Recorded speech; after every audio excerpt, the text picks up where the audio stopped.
slow though. Yeah, it is a little slow. Hi, how can we help you? Hi, I'm Kyle, and I'm looking to adopt a pet.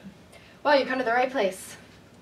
Hi, here's a pamphlet to give you a little background information and to help you determine what pet's good for you. Okay, thank you. So we're just going to ask you a few questions, and based on your answers, we can give you a suggestion of maybe what kind would fit, even if your lifestyle is good for a pet at all. So what is your lifestyle like? Are you busy or? Well, I'm pretty busy most of the time, working 2 jobs. For a person like you with that type of lifestyle, you might need a cat because you might not be able to let the dog out. Okay. Cats also require less attention usually than dogs. However, if you have a yard, then a fenced-in yard, which you might want to consider purchasing based on your budget, or you could get an electric fence, which usually costs less.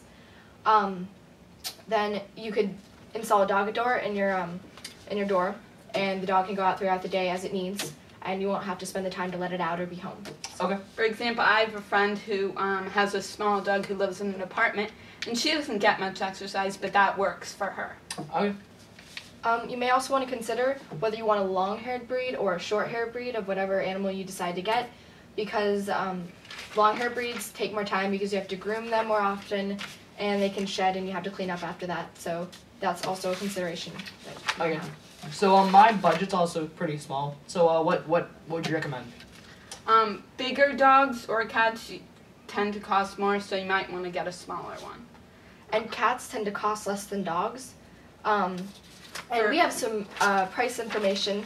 For We'll example, just read you the basics. annual cost for a dog for food would be $150 to $500. Veterinary exams would be $45 to $150. Vaccinations would be $10 to $100, and you get the basic idea. It's not cheap. Right, which of course it costs more if you have a bigger dog. You have to buy more food, or Yes. it depends on the quality of food and also which veterinary office you go to.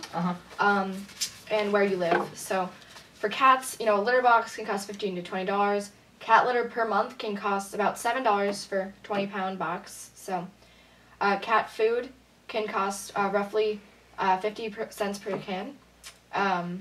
And toys you can get really cheap toys. Cats play with almost anything. Like maybe tennis ball or something? Right, you could make up your own toys. Just make sure they don't choke on it, not little things they can put inside their mouth. Okay, so thank you very much. I think you've educated me a lot on my decision. I think I'm probably going to get a cat because it requires a little less maintenance. So. Alright, in a second we're going to take you back to see the cats, but we just want you to, again, know how grateful we are that you are adopting instead of purchasing, because you're helping to take an animal that otherwise wouldn't have had a home into a warm, loving home.